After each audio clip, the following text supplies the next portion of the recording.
Hello friends, இன்றைக்கி டேஸ்டியான இறால் கிரேவி எப்படி செய்யறதா பார்க்க போகிறோம். இறால் வந்து நல்லா காரசாரமாகவும் இருக்கும், அதே சமயம் தேங்காய் பாலும் சேர்த்து செஞ்சுருக்கோம். டேஸ்டியாகவும் இருக்கும். கண்டிப்பாக ட்ரை பண்ணி பாருங்கள். வாங்க எப்படி செய்கிறதுன்னு பார்க்கலாம்.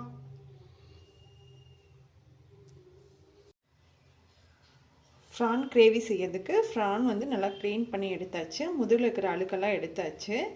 இப்போ வந்து இது கூட மிளகாத்தூள் சேர்த்துக்கலாம். தேவையான அளவு உப்பு சேர்த்துக்கலாம்.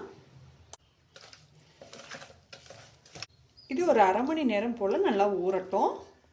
அதுக்கப்புறமா நம்ம கிரேவி செஞ்சுக்கலாம். கிரேவி செய்யறதுக்கு ஃபஸ்ட்டு கடாயில் ஆயில் சேர்த்துக்கலாம்.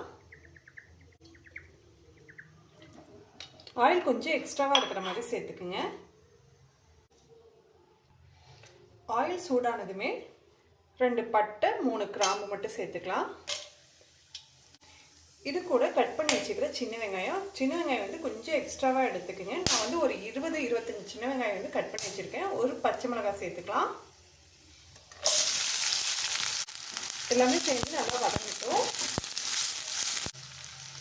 வெங்காயம் நல்லாவே வதங்கிடுச்சு. இப்போ வந்து பூண்டு, இஞ்சி, சோம்பு 3யுமே தனித்தனியாக தட்டி வச்சுருக்கேன். இடிக்கல்ல வந்து இடித்து வச்சுருக்கேன். சோம்புமே வந்து முழுசாக உடையாமல் ஒன்றும் பாதியமாக இருக்கிற மாதிரி இடித்து வச்சுருக்கேன். இது எல்லாத்தையும் சேர்த்துக்கலாம். பச்சை வாசம் போகிற வரைக்கும் நல்லா வதங்கட்டும். இது கூட தக்காளி சேர்த்துக்கலாம். தக்காளி வந்து 2 நார்மல் சைஸ் தக்காளி சின்னதாக கட் பண்ணி வச்சுக்கிறேன். முடிஞ்ச அளவுக்கு சின்னதாக கட் பண்ணிவிடுங்க, அப்போ தான் டேஸ்ட் நல்லாயிருக்கும். தக்காளி வதங்கிறதுக்கு தேவையான அளவு உப்பு சேர்த்துக்கலாம். ப்ரான் வந்து ஊற வைக்கும் போதே வந்து உப்பு சேர்த்துருக்கோம், அதனால இப்போ வந்து கொஞ்சமாக சேர்த்துக்குங்க. நல்லாவே வதங்கிடுச்சு. இப்போ வந்து மசாலா பொருளெல்லாம் சேர்த்துக்கலாம். மல்லித்தூள் 1 டீஸ்பூன் அளவு சேர்த்துக்கிறேன். 1/4 கிலோ அளவு ப்ரான் இருக்குது, அதனால 1 டீஸ்பூன் அளவு மட்டும் மல்லித்தூள் சேர்த்துக்கிறேன். 1/2 டீஸ்பூன் அளவு மிளகாத்தூள் சேர்த்துக்கிறேன். மிளகாத்தூள் வந்து ப்ரான்லேயும் சேர்த்துருக்கோம், அதனால நான் கம்மியாக தான் சேர்த்துக்கிறேன்.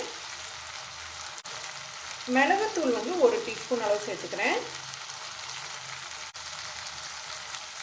இதெல்லாமே பச்சை வாசம் போய் வதங்கி வரட்டும்.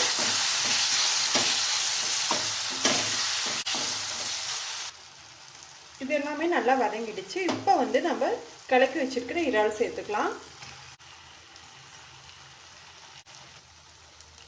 இறால் வந்து நல்லா மிக்ஸ் பண்ணிடலாம். இறால்லேருந்தே தண்ணி வரும், அதனால நம்ம தண்ணி எதுவுமே சேர்க்க வேணாம். இறால் எல்லாம் மிக்ஸ் பண்ணி விட்டு ஒரு மூடி போட்டு மூடி வச்சிடலாம். ஒரு 5 மினிட்ஸ் போல் இருக்கட்டும். ஒரு 4 மினிட்ஸ் போல் ஆயிடுச்சு. ஃப்ரான் வந்து 3/4 வாசி அளவுக்கு வெந்திருக்கும். சீக்கிரமாகவே வெந்துடும். ரொம்ப அதிகமாக வெந்ததுன்னா ரப்பர் மாதிரி ஆகிடும். 5 to 6 மினிட்ஸ்லேயே வந்து ஃப்ரான் நல்லாவே வெந்துடும். இந்த டைமில் வந்து இப்போ நான் தேங்காய் பால் சேர்த்துக்கிறேன். தேங்காய் பாலோடு சேர்த்து ஒரு 2 மினிட்ஸ் வேகட்டும். 1 டம்ளர் அளவு தேங்காய் பால் எடுத்து வச்சுருந்தேன். கெட்டியான தேங்காய் பால், முதலாம் தேங்காய் பால் மட்டும் எடுத்து வச்சுருந்தேன், அதை சேர்த்துக்கிறேன். சேர்த்துட்டு நல்லா மிக்ஸ் பண்ணி விடுங்க. ஃப்ரான் நல்லாவே வெந்து வந்துடுச்சு. இப்போ வந்து கசூரி மேத்தி வந்து 1 டீஸ்பூன் அளவுக்கு தூவிக்கிறேன். தூவிட்டு நல்லா கலந்து கொடுத்துட்டு அடுப்பை ஆஃப் பண்ணிவிடுங்க. ஆஃப் பண்ணிவிட்டு மல்லித்தலை தூவிக்கலாம். உங்களுக்கு கலர்ஃபுல்லாக வேணும் அப்படின்னு நினச்சிங்க அப்படின்னா காஷ்மீரி மிளகாத்தூள் வந்து சேர்த்துக்குங்க. அது வந்து நல்லா ரெட் கலரில் இருக்கும். நான் வந்து நார்மல் மிளகாத்தூள் வீட்டில் அரைச்சது தான் யூஸ் பண்ணேன், அதனால கலர் வந்து எல்லோ கலர் மாதிரி இருக்குது. இப்போ அடுப்பை ஆஃப் பண்ணிடலாம். ஆஃப் பண்ணிவிட்டு மல்லித்தலையுமே தூவிடுறேன். அவ்வளோதான், சூப்பரான இறால் கிரேவி ரெடி. கண்டிப்பாக ட்ரை பண்ணி பாருங்கள். தேங்காய் பால் ஊற்றும் போது அதனோட ஸ்ட்ரக்சர், டேஸ்ட் எல்லாமே சூப்பராக இருக்கும்.